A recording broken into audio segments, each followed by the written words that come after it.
குட்டி செல்லங்களே. ஒரு ஊர்ல ரொம்ப ரொம்ப வறட்சி. மழை இல்லாம நிலமெல்லாம் வெடிச்சு போயிருந்துச்சு. மரங்கள் எல்லாம் இலை இல்லாம கருகிருந்துச்சு. தண்ணி இல்லாம எல்லா விலங்குகளும் ரொம்ப கஷ்டப்பட்டுக்கிட்டு இருந்துச்சுங்க. பசியால அவங்க முகமெல்லாம் வாடி போச்சு. அந்த சமயத்துல வானத்துல ஒரு அதிசயம் நடந்துச்சு. வானவில்லின் எல்லா அழகாமான வண்ணங்களையும் தன்னோட தோகையில வச்சுக்கிட்டு ஒரு மயில் பறந்து வந்துச்சு.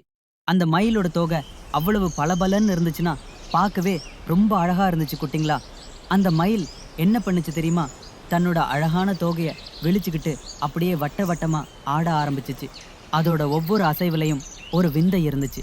அந்த மயில் ஆடும்போது அதோட தோகையிலிருந்து மெல்ல மெல்ல மழை துள்ளிகள் கீழே விழ ஆரம்பிச்சுது.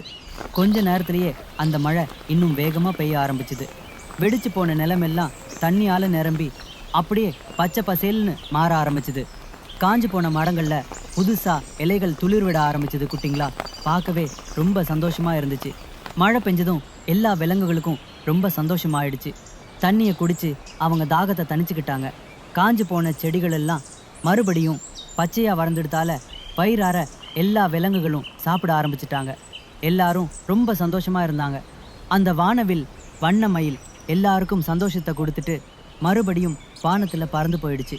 ஆனா அது விட்டுட்டு போன பசுமையான காடும் சந்தோஷமா இருக்கிற விலங்கு எப்பவும் சந்தோஷமா இருந்துச்சுங்க.